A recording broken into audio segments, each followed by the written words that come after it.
नाजरीन के लिए जिन्होंने हमें अभी ज्वाइन किया है, बताएं 9 मई को जो कुछ हुआ उस पर मुकदमात चल रहे थे और फैसलाबाद की इंसदाद दहशतगर्दी की खुसूसी अदालत ने 9 मई के 3 में से 2 मुकदमात का फैसला सुना दिया है। एक मुकदमा दर्ज था थाना सिविल लाइन में जिसमें 185 मुल्जिमान नामजद थे। 77 को बरी करके 108 को सजाएं सुना दी गई हैं, जिनमें से बेशतर को तकरीबन सबको 10-10 साल कैद की सजा सुनाई गई है। दूसरा थाना गुलाम मोहम्मदाबाद में मुकदमा था, उस पर फैसला सुनाया गया है और उसमें 67 मुल्जिमान नामजद थे। 7 को बरी किया गया है, 60 को सजाएं सुनाई गई हैं, 10-10 साल कैद मजमूई तौर पर सबको सजा सुनाई गई है। और सिर्फ अफजल शाही है, जुनैद अफजल शाही, जिन्हें 3 साल कैद की सजा सुनाई गई है। बाज़ पीटीआई के रहनुमा ऐसे थे जो इन दोनों मुकदमात में नामजद थे तो उन्हें सजा सुनाई गई है। और जरताज गुल वजीर, शिबली फराज, उमर अयूब, ये उन रहनुमाओं में शामिल है पाकिस्तान तहरीक इंसाफ के जो दोनों मुकदमात में नामजद थे और दोनों मुकदमात में 10-10 साल की अलग अलग सजाएं सुनाई गई हैं। मजमूई तौर पर 20-20 साल की सजाएं इन्हें सुनाई गई हैं। इसके अलावा दोनों मुकदमात में नामजद कुछ मुल्जिमान हैं जिन्हें बरी भी कर दिया गया है। पाकिस्तान तहरीक इंसाफ के साबिक रहनुमा फवाद चौधरी और जैन कुरैशी दोनों मुकदमात में नामजद थे, इन्हें बरी कर दिया गया है। तीसरा मुकदमा जो कि थाना सिविल लाइन का है, 3:30 बजे उसका फैसला सुनाया जाना है। पुलिस मोबाइल पर हमले का यह केस है, इसका फैसला आपसे कुछ ही देर बाद मुतवक्के है। और एक बड़ा फैसला है जो आया है, एक बहुत बड़ी तादाद है पाकिस्तान तहरीक इंसाफ के रहनुमाओं की जो इस फैसले से मुतासिर होगी। इस तरह के हमने आपको बताया कि सेनेट में ऑपोजिशन लीडर शिबली फराज दोनों मुकदमात में, थाना सिविल लाइन में दर्ज मुकदमा है हसास इदारे पर हमला केस का और थाना गुलाम मोहम्मदाबाद में दर्ज मुकदमा है। दोनों मुकदमात में मजमूई तौर पर शिबली फराज को 20 साल कैद की सजा सुनाई गई है। उमर अयूब जो कि ऑपोजिशन लीडर हैं कौमी असम्बली में, उन्हें दोनों मुकदमात में 10-10 साल की सजा सुनाई गई है। मजमूई तौर पर 20 साल कैद की सजा इन्हें सुनाई गई है। जरताज गुल वजीर जो कि कौमी असम्बली की मेंबर हैं पाकिस्तान तहरीक इंसाफ की, इन पर इल्ज़ाम है कि वो यहाँ पर जो एहतजाज हुआ उसे लीड कर रही थी, उनको भी 10-10 साल कैद की सज़ा सुनाई गई है। पुरतशद्दुद एहतजाज को लीड करने पर जरताज गुल को मजमूई तौर पर 20 साल की सज़ा सुनाई गई है। इसके अलावा साहिबजादा हामिद रज़ा हैं, राय हसन नवाज हैं, फरा आगा हैं जिन्हें सज़ाएँ सुनाई गई हैं, कमल शोज़म हैं जिन्हें 10 साल कैद की सज़ा सुनाई गई है, अहमद चट्ठा हैं, शेख राशिद शफीक हैं जिन्हें सज़ा सुनाई गई है। शाहजेब खानसादा साहब हमारे साथ मौजूद है, सीनियर सहाफ़ी हैं, तजज़ियाकार हैं। शाहजेब, मुख्तलिफ मुल्क के हिस्सों में हमने 9 मई को एहतजाज देखा था और मुख्तलिफ मुल्क के हिस्सों की जो इंसदाद दहशतगर्दी की खुसूसी अदालतें हैं वहाँ से सजाएँ आने का सिलसिला शुरू हो चुका है। जी बिल्कुल, और ज़ाहिर तहरीक इंसाफ के लिए फिलहाल तो ये एक सेटबैक नजर आता है, एक बड़ा सेटबैक नजर आता है, क्योंकि बहुत सारे जो उनके अराकीन असेंबली हैं वो महरूम हो जाएंगे अपनी नशिस्तों से, यानी कि तहरीक इंसाफ महरूम हो जाएगी उन नशिस्तों से। उन्हें री इलेक्ट कराना एक बहुत बड़ा चैलेंज होगा पाकिस्तान तहरीक इंसाफ के लिए। मगर साथ साथ जाहिर है निज़ाम इंसाफ पर तो सवाल उठता है। 9 मई हुआ था, बिल्कुल हुआ था, एक हकीकत है। हमले हुए इंस्टॉलेशंस पर, यह भी एक हकीकत है।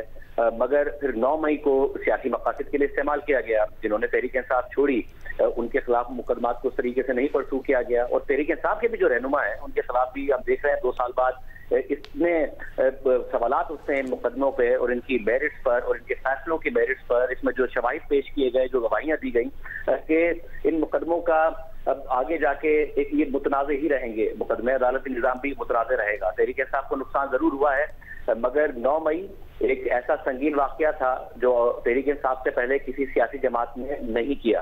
तहरीक इंसाफ ने लाइन क्रॉस की और लाइन इस तरीके से क्रॉस की कि मुल्क में बाकायदा तौर पर इंस्टॉलेशंस पर हमले हुए। मगर फिर क्या 9 मई को इंसाफ के लिए इस्तेमाल किया गया, क्या 9 मई को या सियासत के लिए इस्तेमाल किया गया? तो सियासत के लिए इस्तेमाल हुआ और उसका कॉन्सिक्वेंस यही है कि 2-2.25 साल गुजरने के बाद जो फैसले आ रहे हैं उन पर भी सियासत ही का सवाल उठ रहा है। तहरीक इंसाफ को तोड़ने के लिए 9 मई को इस्तेमाल किया गया, लोगों को पार्टी छुड़वाने के लिए इस्तेमाल किया गया। जो पार्टी में रह गए, अभी जो गौर साहब बात कह रहे थे, बड़ी अहम बात है। इनमें से बहुत सारे वो लोग हैं जो वायलेंस की नहीं बात करते, अमन की बात करते हैं। तहरीक इंसाफ में होते हुए जाहिर है एक निगोसिएशन का या रिकंसिलिएशन का स्टांस लेना वैसे ही मुश्किल है। लोगों पर सवाल उठा दिया जाता है, लोगों की जो लॉयल्टी है उस पर सवाल उठा दिया जाता है। खुद बैरिस्टर गौर खान साहब के लिए पार्टी के अंदर सरवाइव करना मुश्किल होता है, क्योंकि उनके ऊपर हम देखते हैं कि उनके अपने सोशल मीडिया वाले सवाल उठा रहे होते हैं। अगर आमतौर पर होना यह चाहिए कि अगर कोई मुकदमे में बरी हो जाए तो उसको जमातें सेलिब्रेट करती हैं, उस पर खुशी का इजहार करती हैं। मगर तहरीक इंसाफ में तो माहौल ये बन गया है कि शाह महमूद कुरैशी जब पिछले मुकदमे में बरी हो गए, हालांकि मुतअद्दिद मुकदमात मौजूद थे, तो उनकी पार्टी के साथ लॉयल्टी पर, पार्टी के साथ जो वफादारी है उस पर सवाल उठा दिया गया। तो पार्टी में तो इस वक्त तहरीक इंसाफ में माहौल ये बन गया है कि सजा होना वफादारी है, बरी हो जाना पार्टी से गद्दारी है।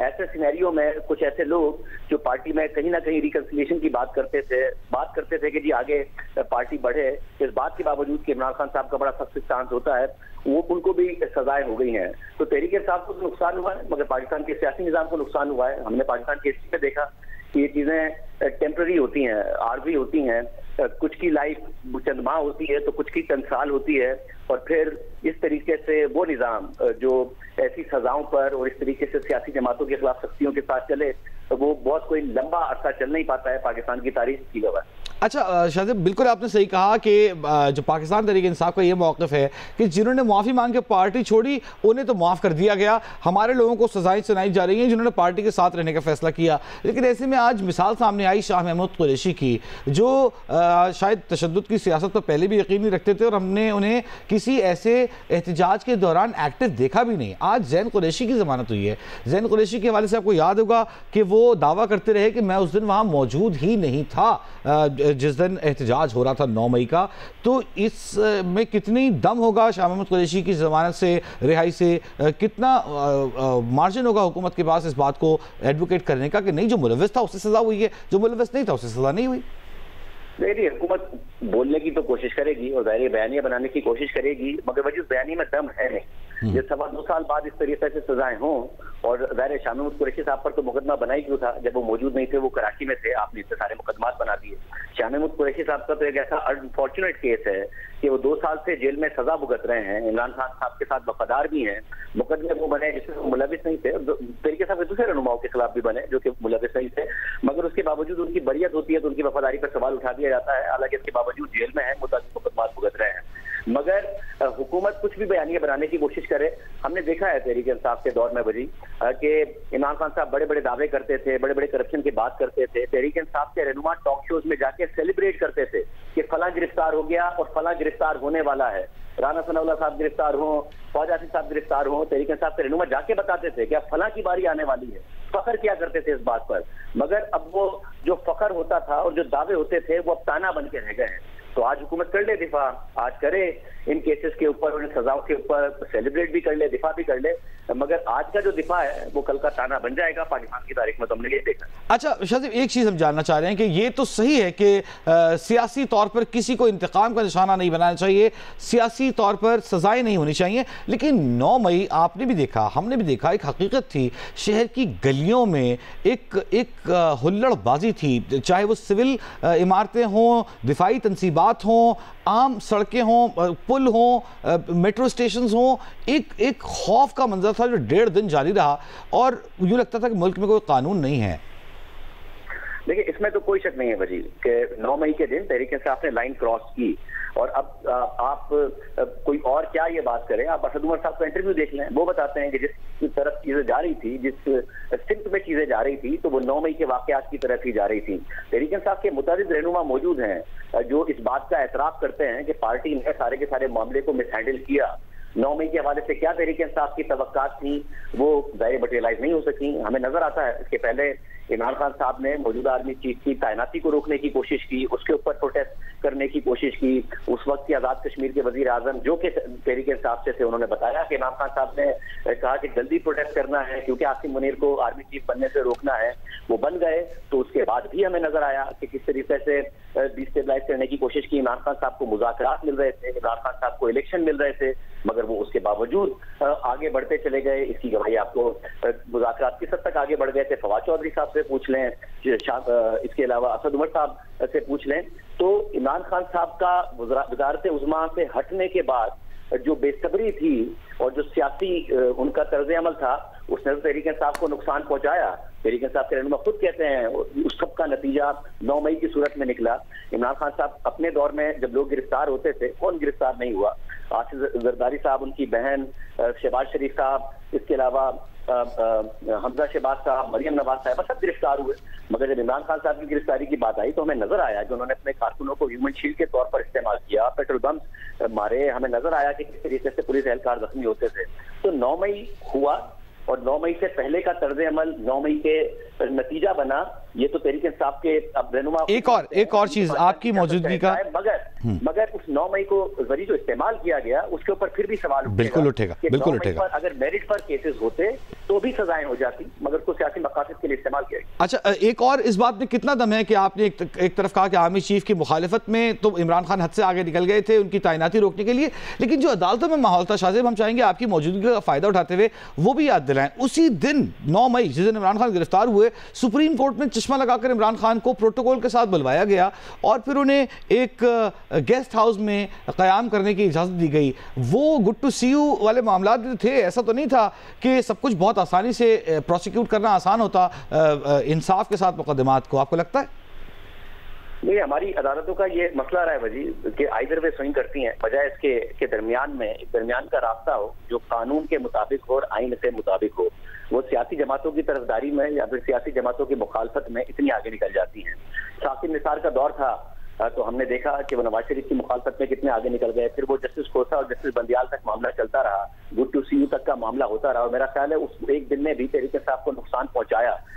मगर उसके अलावा बाद में अब फिर जो तहरीक इंसाफ के साथ हुआ उसमें ऐसा नहीं है कि अदालत के दरमियान में आ गई और वो इंसाफ फराहम करने लगी और आइन के मुताबिक चलने लगी। अब जो कंडक्ट है उस पर अदरवाइज सवाल उठता है कि वो एक सियासी जमात के साथ जो हो रहा है उसमें क्या अदालतें बैलेंस और आइन और कानून के मुताबिक किरदार अदा कर रही है। उसकी तारीख जब भी लिखी जाएगी उसमें मेरा ख्याल है कि सुप्रीम कोर्ट का किरदार जो है वो तारीख सफात में ही होगा कि जिस तरीके से उसने किरदार अदा किया है मुल्क में जमहूरियत को नुकसान पहुंचाने में, चाहे वो भुट्टो साहब का टाइम हो, बेनजीर भुट्टो साहिबा का टाइम हो, नवाज शरीफ साहब का टाइम हो या फिर अब के मामला। तो ये जो पॉलिटिकल मैनिपुलेशन का इल्ज़ाम है ये तो लगता रहेगा। What is the way forward, हम कैसे आगे बढ़ सकते हैं? देखिए जी, इस वक्त जो निज़ाम है उसमें तो वाज़ेह तौर पर नजर आ रहा है कि तहरीक इंसाफ ने जो एहतजाजी सियासत थी उसका रास्ता अपनाया और वो उसने बैकफायर किया है। अभी तक तो जो निज़ाम है उसने अपनी जड़ें मजबूत की हैं, उसने अदालती निज़ाम में अपनी जड़ें मजबूत की हैं, 26वीं आईनी तरमीम के जरिए मजबूत की हैं। तनकीद होती है, हम सब तनकीद करते हैं, मगर दूसरी तरफ ग्राउंड रियलिटी ये है कि निज़ाम की जड़ें मजबूत हुई हैं, अदालती निज़ाम में भी मजबूत हुई हैं, सियासी निज़ाम में भी मजबूत हुई हैं। अब पार्लियामेंटेरियन और डिस्क्वालीफाई होंगे तो और मजबूत हो जाएंगी अगर तहरीक इंसाफ अपने अरकान को री-इलेक्ट नहीं करा पाती है। इसके अलावा जो मखसूस नशिस्तों का मामला है उसके जरिए भी ऐवान में मजबूत हुई है। तो अभी तो यही नजर आता है कि ये निज़ाम मौजूद है और इस निज़ाम में तहरीक इंसाफ का एहतजाजी सियासत के जरिए कोई आउटकम मुश्किल नजर आता है। दूसरा, तहरीक इंसाफ अपने अंदर तितर बितर है। तहरीक इंसाफ का इस वक्त माहौल ये है कि तहरीक इंसाफ में एक शख्स दूसरे को पर ट्रस्ट करने को तैयार नहीं है। एक इंसान कुछ बोलते हुए या सोशल मीडिया पर अपना मौक़िफ़ देते हुए इस बात से डरता है कि सोशल मीडिया में उनके जो हामी यूट्यूबर्स हैं जिस पर आपको तहरीक इंसाफ के रहनुमा इल्जाम लगाते हैं कि वो डॉलर कमाने के लिए इस किस्म की बातें करते हैं और अपने व्यूज के लिए इस किस्म की बातें करते हैं, तो तहरीक इंसाफ में तो खौफ का आलम है कि एक जुमला, एक बात हमें बैकफायर कर जाएगी। अब एक ऐसी जमात बन गई है, आप सोचिए कि जिसमें किसी मुकदमे में बरियत होना लायबिलिटी बन जाता है। आमतौर पर होता यह था माजी में कि सियासी रहनुमाओं के खिलाफ, उनके कारकुनों के खिलाफ मुकदमे बनते थे, जो कारकुन रिहा हो जाता था उसको सियासी जमातें सेलिब्रेट करती थी। तहरीक इंसाफ में माहौल यह है कि अगर कोई कारकुन रिहा हो जाए या कोई रहनुमा रिहा हो जाए तो उसके ऊपर और उसकी जो वफादारी है उस पर सवाल उठाना शुरू कर दिया जाता है। अगर कोई बात